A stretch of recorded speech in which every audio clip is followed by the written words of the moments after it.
जब से मेरी शादी हुई थी, मैं अपनी सास से जलती रहती थी, क्योंकि मुझे ऐसा लगता था कि उनके पति उन्हें मुझसे भी ज्यादा प्यार करते हैं, जितना मेरा पति मुझे करता है। यह बात उन्होंने मुझे अपनी जुबान से नहीं बताई थी, लेकिन उन्हें देखकर ही लगता था। जब मैं उनके कमरे के पास से गुजरती तो मुझे ऐसी आवाजें आती जो मेरी आत्मा को मचा देती थीं। एक दिन मैंने सोचा कि अंदर झांक कर देख लेती हूं कि आखिर ऐसा क्या हो रहा है, लेकिन इससे भी मुझे संतोष नहीं हुआ। एक दिन मैं उनके कमरे में ही छुप गई। मुझे पता था कि यह बात बड़ी अजीब है, लेकिन उस दिन वहां पर जो हुआ, मैं सामने तो नहीं आना चाहती थी, लेकिन सामने आकर मैंने अपने ससुर से ऐसी बात कह दी कि मेरी सास भी हैरान रह गई और मेरा ससुर भी। फिर उन्होंने कहा कि अगर तुम्हें इतना ही शौक है तो जरा तुम सामने तो आओ। और फिर ससुर ने जब मेरी शादी मेरे पति रवि से हुई तो मेरी सासू माँ रात की जगह कमरे में आ गईं। मैं उन्हें देखकर हैरान रह गई। मैंने कहा कि आपका यहां पर इस वक्त क्या काम है, लेकिन मैंने यह बात अपने दिल में ही रखी। वो मेरे सामने आकर बैठ गईं और मैंने कहा कि मैं तुमसे यह बताना चाहती हूं गीता कि मेरा बेटा बहुत मासूम है। बेचारा, उसे किसी बात का कुछ पता नहीं है। तुम परेशान मत होना, क्योंकि वह भी शादी नहीं करना चाहता था। मैंने कहा कि क्यों नहीं करना चाहता था माँ जी? उसकी तो शादी की उम्र हो गई थी, पढ़ाई भी खत्म हो गई थी, उसने और क्या करना था? मेरी सास ने कहा कि बस कुछ लोग ऐसे होते हैं जो शादी नहीं करना चाहते, अपनी जिंदगी में कुछ करना चाहते हैं। लेकिन मैं घर में अकेली रहती थी, मेरा दिल नहीं लगता था, इसलिए मैंने उसकी शादी तुमसे जबरदस्ती करवाई है। अगर वह तुमसे कोई ऐसी वैसी बात करे तो उसे जवाब मत देना। शादी के शुरू के दिन है, एक दूसरे के साथ अच्छे से रहना। मेरी सास ने एक बात तो बड़ी अजीब कही थी कि शादी तो जबरदस्ती करवाई है, लेकिन यह बात भी अपनी जगह अच्छी थी कि उन्होंने मुझे सब कुछ बता दिया। दूसरी बात जिससे मैं बहुत ज्यादा हैरान हुई थी, यह बात कोई भी सास अपनी बहू को नहीं कहती है। उन्होंने यह कहा कि शादी के शुरू के दिन है, तुम लोग आपस में प्रेम से रहना। वरना सास की तो यह कोशिश होती है कि पहले दिन ही दोनों का झगड़ा हो जाए ताकि एक दूसरे के दिल में आ बैठ जाए। लेकिन मुझे ऐसा लगता था कि मुझे अच्छी सास मिल गई और इस घर में कोई भी नहीं था, पर मेरा पति तो था ना। वो कहते हैं ना कि अगर पति अच्छा मिल जाए तो सास अच्छी नहीं मिलती, लेकिन यहां मुझे सास अच्छी मिल गई, पर पति अच्छा नहीं मिला। उसने पहली ही रात मुझे हाथ तक नहीं लगाया और कहा कि मुझे इस रिश्ते को शुरू करने में कुछ समय लगेगा, तुम्हें मेरा साथ देना होगा। यह बात तो लड़कियां करती हैं, लेकिन यहां यह बात मेरे पति ने की। अगर मैं यह बात करती तो मेरा पति भी यही कहता कि ठीक है, मैं तुम्हें थोड़ा वक्त देने को तैयार हूं। इसलिए मैंने भी यही कह दिया। अब मैं यह तो नहीं कह सकती थी कि नहीं, मेरा तो दिल कर रहा है, क्योंकि शादी मैंने बहुत खुशी से की थी। मैं शादी करना चाहती थी। मैं चाहती थी कि मेरा एक पति हो, मेरे साथ रहे, मेरा ख्याल रखे, हम पति पत्नी की तरह रहें, हनीमून पर जाएं। मुझे वो सारे लाभ उठाने थे जो पति पत्नी की जिंदगी में होते हैं और एक दूसरे के साथ वह जिस तरह से रहते हैं। मैं हमेशा से ही किसी से प्रेम करना चाहती थी। मुझे अच्छा लगता था जब कोई मेरी तारीफ करे, मेरे आगे पीछे फिरे। मैं गुस्सा हो जाऊं तो वह परेशान हो जाए। लेकिन मेरी माँ ने घर का माहौल ऐसा बनाया था कि मेरी कभी किसी लड़के से दोस्ती नहीं हुई। दोस्ती तो दूर, फोन पर बात भी नहीं हुई। वह मुझे पकड़ लेती थीं और फिर बुरी बुरी बातें भी करती थीं। कहती थीं कि जब शादी हो जाएगी तो यह सारे काम अपने पति के साथ कर लेना। लेकिन यहां पति भी ऐसा निकला जैसे बिल्कुल ही ठंडा। उसको तो शायद इस बात की कुछ भी नहीं थी कि शादी हुई है।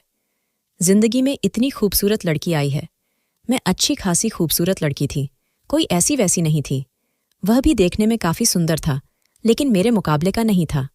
लेकिन उसे कुछ होना चाहिए था, पर वह बिल्कुल भी कुछ नहीं था। ये रात इसी तरह गुजर गई। सुबह हुई तो रस्में होने लगीं। मुंह दिखाई का दिन था। इधर उधर से रिश्तेदार और मोहल्ले की औरतें आने लगीं।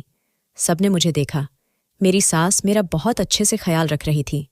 मेरे ससुर अभी भी जवान लगते थे और सुबह सुबह दंड बैठकर मारा करते थे। बहुत ज्यादा मर्दाना किस्म के आदमी थे। मर्द का सिर्फ मर्द होना ही काफी नहीं होता कि वह मर गया। कुछ लोग मर्द होते हैं, लेकिन उनके अंदर मर्दों वाली कोई बात नहीं होती। वह मर्द भी थे और देखकर भी पता चलता था कि सही मर्द है। और इधर एक मेरा पति था जो मर्द था, लेकिन ऐसा लगता था कि औरतों की तरह शर्माता है। मुझे तो लगता है कि वह मुझसे शर्मा ही रहा था, वरना वो इतनी सुंदर रात को क्यों ऐसे ही खाली जाने देता। मैंने अपनी सास से पूछा कि कहीं ऐसा तो नहीं था कि मेरे पति को कोई और लड़की पसंद थी। और आपने उसकी शादी मुझसे करवाई? तो मेरी सास ने कहा कि नहीं, ऐसी कोई बात नहीं थी। अगर ऐसी बात होती तो मैं उसी लड़की से उसकी शादी करवा देती। मुझे इस बात से कोई आपत्ति नहीं थी। हमारे परिवार में ऐसी बातों को बुरा नहीं समझा जाता। मैंने तुम्हारे ससुर जी से भी मोहब्बत की थी। हम लोगों ने उस जमाने में प्रेम विवाह किया था जब इस बात को बहुत ही ज्यादा बुरा समझा जाता था। जब हमने खुद किया तो फिर हम अपने बेटे को क्यों ना करने देते? इसे कोई पसंद ही नहीं थी। यह बस शुरू से ही ऐसा है। जिस काम की तरफ लगता है बस वही करता रहता है। शुक्र है कि पैसे कमाता है। अब तुम आ गई हो तो उसकी बेरंग जिंदगी में रंग भर दो। लेकिन एक दिन मैं अपने सास और ससुर के कमरे के बाहर से गुजरी। रात का वक्त था। इस समय मैं कभी भी उनके कमरे के बाहर से नहीं गुजरती थी। मुझे प्यास लगी थी, पानी लेने आई थी। जब मैंने देखा कि मेरी सास के कमरे से अजीब सी आवाजें आ रही थीं, वह मेरे ससुर को गालियां दे रही थीं, छोड़ दे मुझे, छोड़ दे मुझे। और ऐसी ऐसी गालियां दे रही थीं जो हम सामान्य रूप से बोल देते हैं, जैसे कमीने, यहाँ वहाँ। लेकिन ऐसा नहीं लग रहा था कि ये लोग लड़ाई झगड़ा कर रहे थे। ऐसा लग रहा था जैसे आपस में हंसी मजाक कर रहे थे। जो भी हो, मैं समझ गई, और जिस व्यक्ति की भी शादी हुई हो वह भी समझ जाएगा। इसे प्यार भरी छेड़छाड़ कहते हैं, और यह तो सब लोग ही करते हैं। मैं वहां से गुजर गई। सुबह ही मैंने अपनी सास की गर्दन पर कुछ अजीब से निशान देखे। वह मुझसे उसी दवाई के बारे में पूछ रही थी जो इस तरह के निशान पर लगाई जाती है, लेकिन ये निशान तो किस्मत वालों को ही नसीब में आते हैं। मैंने उनसे कहा, जी वह सामने ही पड़ी है। उन्होंने तुरंत उस दवाई को लगा लिया। वह बड़ी परेशान लग रही थी इन निशानों से। अब मैं उनसे कैसे पूछती? मेरी भी तो शादी हुई थी। अगर मैं उनसे पूछती तो उन्हें लगता कि मैं जानबूझकर मजे लेने के लिए पूछ रही हूं। इसलिए मैंने नहीं पूछा। धीरे धीरे मुझे इस घर में रहते हुए महसूस होने लगा कि कैसे मेरे सास और ससुर की जिंदगी मेरे पति की और मेरी जिंदगी से बहुत ज्यादा अच्छी है। इस उम्र में भी वह एक दूसरे के साथ कितने अच्छे तरीके से रहते हैं, बिल्कुल दोस्त जैसे। अब उनकी भी शादी हुई है और इधर हम हैं कि हमारी शादी को 1 महीना भी नहीं हुआ और मेरा पति मेरे साथ इस तरह से पेश आ रहा है जैसे मैंने उसे 4 बच्चे पैदा करके दे दिए हों। मैं मोटी हो गई हूं, पहले जैसी सुंदर नहीं रही हूं, और हमारी शादी को 15 साल गुजर गए हों। लेकिन जिनकी शादी के 15 साल गुजर जाते हैं उनकी जिंदगी भी ऐसी नहीं होती जैसी हमारी थी। एक दिन मैंने अपने पति से कहा, क्या मैं आपको अच्छी नहीं लगती? क्या मैं सुंदर नहीं हूं? वह थोड़ा घबरा गया। शायद उसे उम्मीद नहीं थी कि मैं इस तरह का सवाल अचानक से कर दूंगी। मैंने सोच लिया तो कहने लगा, ऐसी बात नहीं है, तुम बहुत सुंदर हो। मैंने कहा, तो फिर मुझसे दूर दूर क्यों रहते हैं? मैं तो आपकी पत्नी हूं ना? तो वह कहने लगा, मैंने तुम्हें अपना मसला बताया था ना? जब मुझे ऐसा लगेगा कि सब कुछ ठीक है तो तुम्हें कुछ भी कहने की जरूरत नहीं पड़ेगी। मैं खुद ही तुम्हारे पास आ जाऊंगा। मैंने कहा, पता नहीं वह दिन कब आएगा। मुझसे तो इंतजार नहीं होता। आप मेरे पति हैं। मैं आपके साथ अच्छे तरीके से रहना चाहती हूं। आपने हनीमून पर जाने से भी मना कर दिया। उसने कहा कि मुझ पर अभी बहुत बोझ है। शादी और कर्जे भी हुए हैं। अभी मुझे बहुत सारा कर्जा उतारना है। यह सुनकर मैं वाकई बहुत परेशान हुई। फिर मुझे किसी दोस्त ने मशवरा दिया कि तू कुछ दिनों के लिए अपने मायके चली जा। जब तुझसे दूर रहेगा तो खुद ही तेरी याद आ जाएगी। मैं मायके चली गई। 3-4 दिन गुजर गए, लेकिन उसे मेरी याद नहीं आई। फिर मैंने उससे कहा कि मुझे लेने आ जाओ, तो वह मुझे लेने आ गया। मैंने पूछा कि क्या तुमने मुझे याद किया? तो वह कहने लगा कि काम इतना था कि मुझे अपनी फिक्र नहीं थी, तो तुम्हें याद करने का वक्त नहीं मिला। माफ करना, मैंने तुम्हें फोन भी नहीं किया। जब मैं वापस आई तो अपनी सास को देखकर हैरान रह गई। मेरी सास बिस्तर से लगी पड़ी थी। उनकी हालत बहुत बुरी थी। मैंने पूछा, क्या हो गया आपको? तो वह कहने लगी, तुझे कहा था ना कि मुझे छोड़कर मत जाना। देख मेरी तबीयत कितनी खराब हो गई। मैं हैरान रह गई कि मेरे जाने से उनकी तबीयत को क्या हो गया। घर में तो इतने काम नहीं होते थे, और साफ सफाई और बर्तन कपड़े के लिए तो काम वाली भी आती थी। मैंने कहा, आपने ज्यादा काम किया क्या? लक्ष्मी नहीं आई थी? तो कहने लगी, बात लक्ष्मी की नहीं है, बात तेरी है। जब तू मेरे साथ होती है तो मेरा समय तेरे साथ गुजरता है। जब तू मेरे साथ नहीं होती तो मेरा समय मेरे पति के साथ गुजरता है। मैंने कहा, फिर इसमें दिक्कत क्या है? यह तो अच्छी बात है कि आपका समय आपके पति के साथ गुजरे। वह कहने लगी, तुझे कुछ नहीं पता, बस तू मुझे छोड़कर ना जाया कर। अब चल, मेरे लिए अच्छी सी चाय बना दे, मैंने दवाई लेनी है। मैंने कहा, ठीक है। उनके लिए दवाई तो पहले ही घर में मौजूद थी। मैंने अच्छी सी चाय भी बना दी और अब उनकी हालत थोड़ी बेहतर हो गई थी। वह मुझे रात देर तक व्यस्त रखती थीं और 10 में से 7 बार ऐसा होता था कि वह अपने कमरे में तब जाती थीं जब उनका पति सो जाता था और मैं भी अपने कमरे में जाती थी जब मेरा पति भी सो जाता था। पता नहीं वह यह जानबूझ कर रही थीं या क्या बात थी। कहीं वह सब इसीलिए तो नहीं कर रही थीं कि मैं अपने पति के करीब ना जाऊं, लेकिन वह मुझे ऐसी लगती तो नहीं थी, बल्कि उन्होंने खुद मेरे पति से कहा था कि 1 महीना होने वाला है, कब ले जाएगा बहू को हनीमून पर। मेरे पति ने फिर से कोई बहाना बना दिया। कभी कभी मैं सोचती थी कि मेरा पति किस तरह का मर्द है, क्यों मेरी तरफ देखता नहीं। आखिर मुझ में क्या कमी है? यहां तक कि मैंने अपने आप को ही कम समझना शुरू कर दिया कि शायद मेरे अंदर ही कोई कमी है कि मैं अपने पति को अपनी तरफ आकर्षित नहीं कर सकती हूं। हमारी शादी के शुरू के दिन हैं और दूसरी तरफ मेरे ससुर थे, जो शादी के कई साल बाद भी अपनी पत्नी से इतना प्रेम करते थे। कभी उनके लिए कोई चीज लेकर आते तो कभी उनके साथ हंसी मजाक करते, छेड़छाड़ करते, और रात को उनके कमरे से जो आवाजें आती थीं वह भी सिर्फ किस्मत वालों के कमरे से ही आ सकती हैं। हम लोग तो मुंह फेर कर सो जाते थे, लेकिन एक दिन मैं अपने सास और ससुर के कमरे के बाहर से गुजरी। रात का वक्त था। इस समय मैं कभी भी उनके कमरे के बाहर से नहीं गुजरती थी। मुझे प्यास लगी थी, पानी लेने आई थी, जब मैंने देखा कि मेरी सास के कमरे से अजीब सी आवाजें आ रही थीं। वह मेरे ससुर को गालियां दे रही थीं, छोड़ दे मुझे, छोड़ दे मुझे, और ऐसी ऐसी गालियां दे रही थीं जो हम सामान्य रूप से बोल देते हैं, जैसे कमीने, यह, वह। लेकिन ऐसा नहीं लग रहा था कि ये लोग लड़ाई झगड़ा कर रहे थे। ऐसा लग रहा था जैसे आपस में हंसी मजाक कर रहे थे।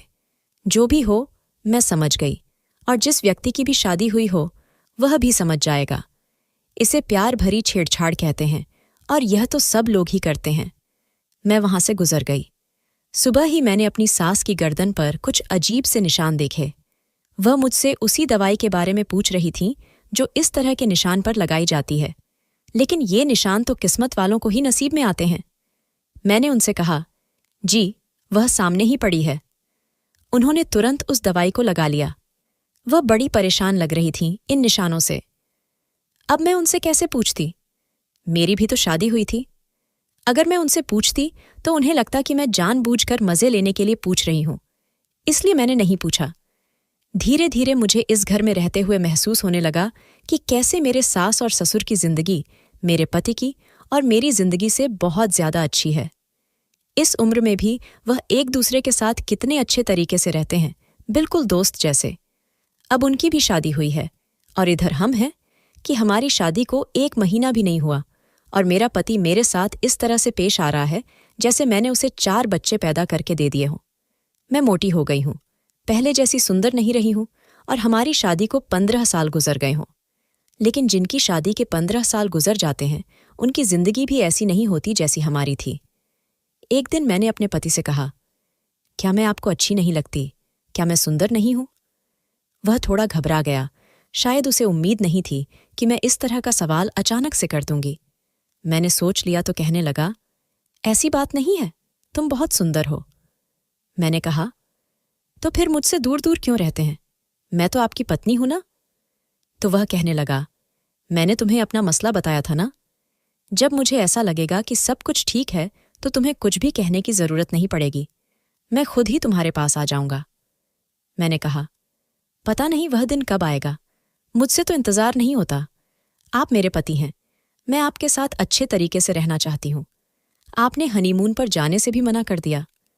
उसने कहा कि मुझ पर अभी बहुत बोझ है, शादी और कर्जे भी हुए हैं, अभी मुझे बहुत सारा कर्जा उतारना है। यह सुनकर मैं वाकई बहुत परेशान हुई। फिर मुझे किसी दोस्त ने मशवरा दिया कि तू कुछ दिनों के लिए अपने मायके चली जा, जब तुझसे दूर रहेगा तो खुद ही तेरी याद आ जाएगी। मैं मायके चली गई। 3-4 दिन गुजर गए, लेकिन उसे मेरी याद नहीं आई। फिर मैंने उससे कहा कि मुझे लेने आ जाओ, तो वह मुझे लेने आ गया। मैंने पूछा कि क्या तुमने मुझे याद किया? तो वह कहने लगा कि काम इतना था कि मुझे अपनी फिक्र नहीं थी, तो तुम्हें याद करने का वक्त नहीं मिला। माफ करना, मैंने तुम्हें फोन भी नहीं किया। जब मैं वापस आई तो अपनी सास को देखकर हैरान रह गई। मेरी सास बिस्तर से लगी पड़ी थी, उनकी हालत बहुत बुरी थी। मैंने पूछा, क्या हो गया आपको? तो वह कहने लगी, तुझे कहा था ना कि मुझे छोड़कर मत जाना, देख मेरी तबीयत कितनी खराब हो गई। मैं हैरान रह गई कि मेरे जाने से उनकी तबीयत को क्या हो गया। घर में तो इतने काम नहीं होते थे और साफ सफाई और बर्तन कपड़े के लिए तो काम वाली भी आती थी। मैंने कहा, आपने ज्यादा काम किया क्या? लक्ष्मी नहीं आई थी? तो कहने लगी, बात लक्ष्मी की नहीं है, बात तेरी है। जब तू मेरे साथ होती है तो मेरा समय तेरे साथ गुजरता है, जब तू मेरे साथ नहीं होती तो मेरा समय मेरे पति के साथ गुजरता है। मैंने कहा, फिर इसमें दिक्कत क्या है? यह तो अच्छी बात है कि आपका समय आपके पति के साथ गुजरे। वह कहने लगी, तुझे कुछ नहीं पता, बस तू मुझे छोड़कर ना जाया कर। अब चल, मेरे लिए अच्छी सी चाय बना दे, मैंने दवाई लेनी है। मैंने कहा, ठीक है। उनके लिए दवाई तो पहले ही घर में मौजूद थी। मैंने अच्छी सी चाय भी बना दी और अब उनकी हालत थोड़ी बेहतर हो गई थी। वह मुझे रात देर तक व्यस्त रखती थीं और 10 में से 7 बार ऐसा होता था कि वह अपने कमरे में तब जाती थीं जब उनका पति सो जाता था, और मैं भी अपने कमरे में जाती थी जब मेरा पति भी सो जाता था। पता नहीं वह यह जानबूझ कर रही थीं या क्या बात थी। कहीं वह सब इसीलिए तो नहीं कर रही थीं कि मैं अपने पति के करीब ना जाऊं, लेकिन वह मुझे ऐसी लगती तो नहीं थी, बल्कि उन्होंने खुद मेरे पति से कहा था कि 1 महीना होने वाला है, कब ले जाएगा बहू को हनीमून पर। मेरे पति ने फिर से कोई बहाना बना दिया। कभी कभी मैं सोचती थी कि मेरा पति किस तरह का मर्द है, क्यों मेरी तरफ देखता नहीं? आखिर मुझ में क्या कमी है? यहां तक कि मैंने अपने आप को ही कम समझना शुरू कर दिया कि शायद मेरे अंदर ही कोई कमी है कि मैं अपने पति को अपनी तरफ आकर्षित नहीं कर सकती हूं। हमारी शादी के शुरू के दिन हैं और दूसरी तरफ मेरे ससुर थे, जो शादी के कई साल बाद भी अपनी पत्नी से इतना प्रेम करते थे। कभी उनके लिए कोई चीज लेकर आते तो कभी उनके साथ हंसी मजाक करते, छेड़छाड़ करते, और रात को उनके कमरे से जो आवाजें आती थीं वह भी सिर्फ किस्मत वालों के कमरे से ही आ सकती हैं। हम लोग तो मुंह फेर कर सो जाते थे। मैंने सोच लिया कि मेरे ससुर इस उम्र में भी इतने जवान क्यों हैं? लगता है उनकी जवानी का कोई राज है और यह राज उनके कमरे में जाकर ही पता कर सकती हूं। लेकिन ऐसे में कैसे कमरे में जा सकती थी? सोचा था कि कमरे में कोई खिड़की होगी, कोई रोशनदान होगा तो वहीं से झांक कर देख लूंगी, लेकिन उन्होंने वह कमरा लिया था जहां पर ना तो कोई खिड़की थी और ना ही रोशनदान था। इसलिए शायद मुझे उनके कमरे में छिपकर सब कुछ देखना पड़ेगा। ये बात अच्छी थी कि उनके कमरे में छिपने की काफी सारी जगह थी। मैं आराम से वहां छिप सकती थी और उनको पता भी नहीं चलता। पर दूसरी तरफ मेरी सास ऐसी औरत थीं जो अपने पति से बिल्कुल भी खुश नहीं रहती थीं। मैं उनको यह बात किस तरह समझाती कि बिना खाना खाए कोई नहीं सोता। खाना सबको मिल जाता है, सड़क पर भी ज्यादातर लोग नहीं रहते, घर भी सबके साथ होता है चाहे जैसा भी हो, लेकिन प्यार करने वाला पति सबको नहीं मिलता। बात सिर्फ पैसों की नहीं थी। यह बात अच्छी थी कि मेरा पति बहुत अच्छी कमाई करता था, लेकिन इतनी पढ़ी लिखी तो मैं भी थी। ठीक है, अगर नौकरी करती तो 2-4 पैसे मैं भी कमा लेती। भूखी तो नहीं रहती, लेकिन जिसको मोहब्बत की भूख हो उसको और कुछ समझ ही नहीं आता। मेरे साथ ही मेरी 2-3 सहेलियों की भी शादी हुई थी। उन सबके घर बच्चे आने वाले थे और मैं अभी तक ऐसे ही फिर रही थी। अरे, आजकल कौन से जमाने रह गए हैं कि शादी हो जाए तो 1-2 साल तक लोग बच्चा नहीं करते। लोग तो पहले साल में ही बच्चा कर लेते हैं। शादी की पहली सालगिरह पर बच्चा या तो 2.5 महीने का होता है या फिर 1.5 महीने का। मेरे अपने भाई की जब शादी की पहली सालगिरह थी तो उनकी बेटी 2.5 महीने की थी, और यहां पर मेरी शादी को महीना पर महीना गुजरता जा रहा था। लेकिन बच्चा तो तब होता जब हम पति पत्नी वाला ताल्लुक रखते, और अभी तक हमारा पति पत्नी वाला कोई मामला नहीं था। मेरी सास से जब मैंने बात की तो मैंने कहा कि आपने कहा था कि आपने अपने बेटे की शादी जबरदस्ती करवाई है। वह बात तो अपनी जगह ठीक है, लेकिन अब देखिए कितने महीने हो गए हैं, आप अपने बेटे से बात क्यों नहीं करती? वह कहने लगी, देख, ये अपने बाप पर अगर चला गया ना तो फिर तू मुझे कहेगी कि तूने बात क्यों की। मैंने कहा, क्या मतलब मंजी, मुझे आपकी बात समझ नहीं आई। वह कहने लगी, यह जो खानदान है ना, इनके मर्द औरतों के पीछे पागल हो जाते हैं, न काम के रहते हैं न काज के, कमरे से बाहर ही नहीं निकलते। जब मेरी शादी हुई थी ना, तो तुम्हारे पापा जी कमरे से बाहर ही नहीं निकलते थे। इनके सारे भाई, इनके पापा हम लोगों को ऐसी ऐसी बातें करते थे। मैं जब कहती थी कि मुझे शर्म आती है, तो कहते थे कि क्यों शर्म आती है, हमने तो शादी की है। बस फिर किसी तरह इन्होंने थोड़ा बहुत काम किया, लेकिन अभी इनके ऊपर लोगों का इतना कर्जा है जो रवि को ही उतारना है। तभी तो वह पागलों की तरह बेचारा काम करता रहता है, और उसकी शादी ना करने की वजह भी यही थी। वह कहता था कि अभी मुझे बहुत मेहनत करनी है, शादी करूंगा तो खर्चे और ज्यादा बढ़ जाएंगे, इसलिए वो शादी नहीं करता था। ऐसी कोई बात नहीं थी कि उसकी जिंदगी में कोई लड़की थी या कोई और मसला था। मैंने कहा, यह क्या बात हुई मंजी, यह सब कुछ तो जिंदगी के साथ साथ चलता है ना।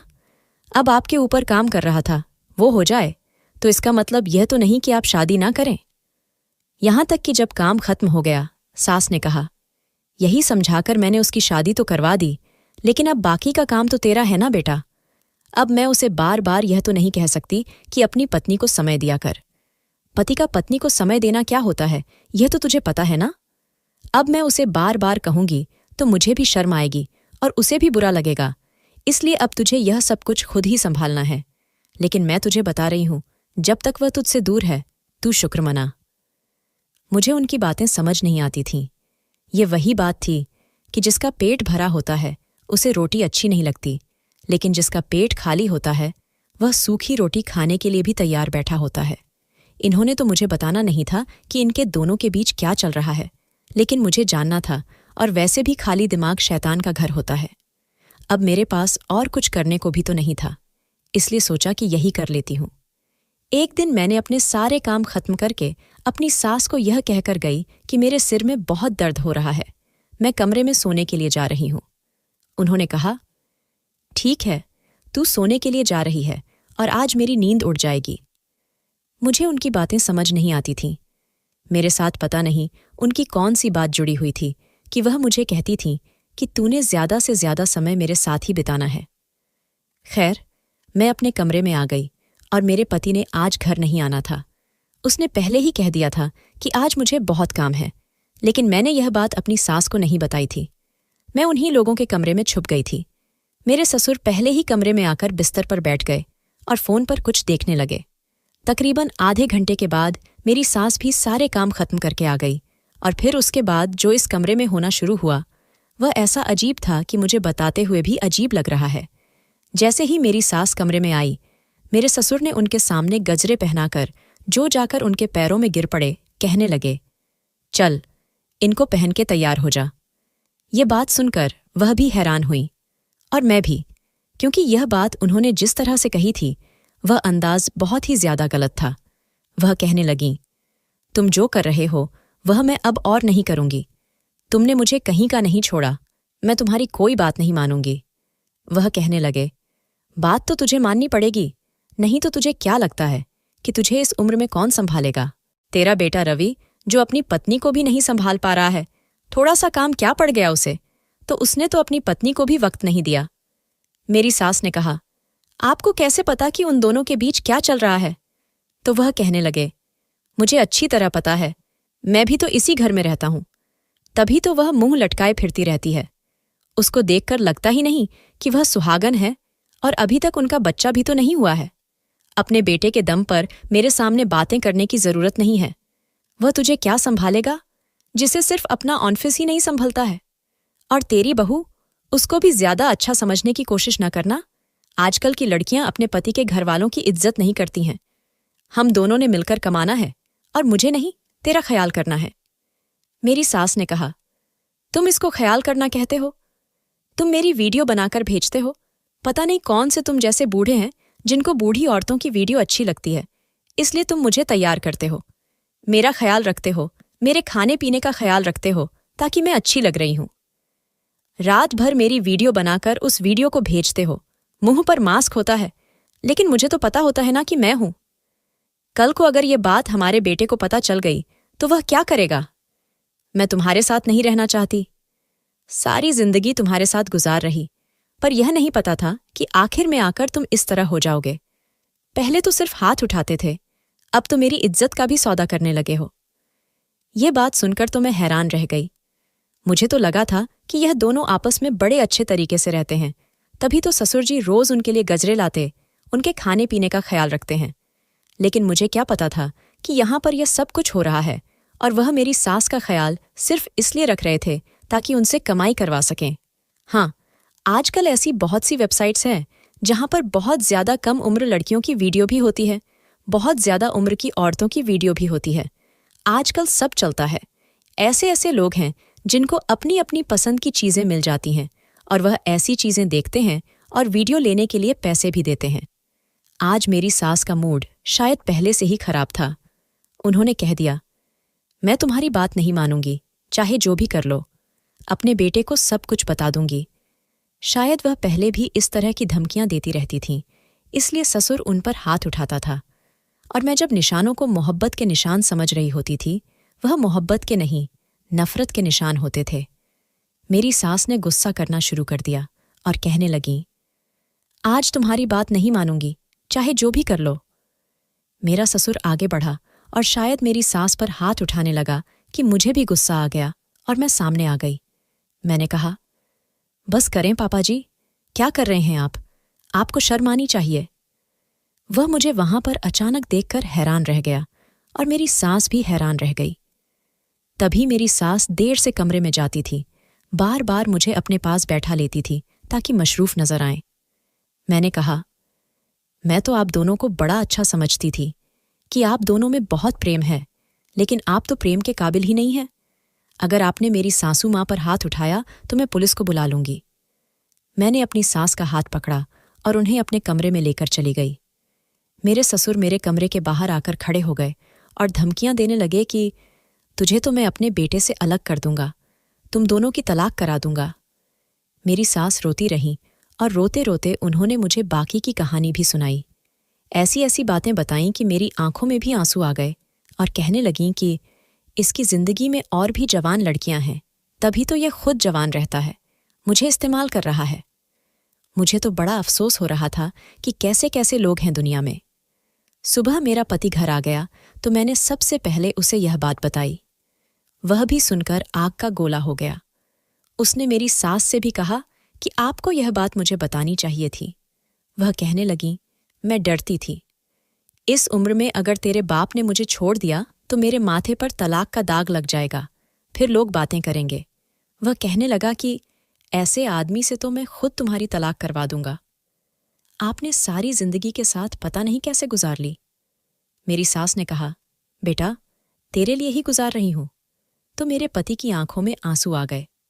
उसने कहा कि अब आप ऐसा नहीं करेंगी। उसने अपने ही बाप के खिलाफ केस कर दिया कि वह उसकी मां को छोड़ दे।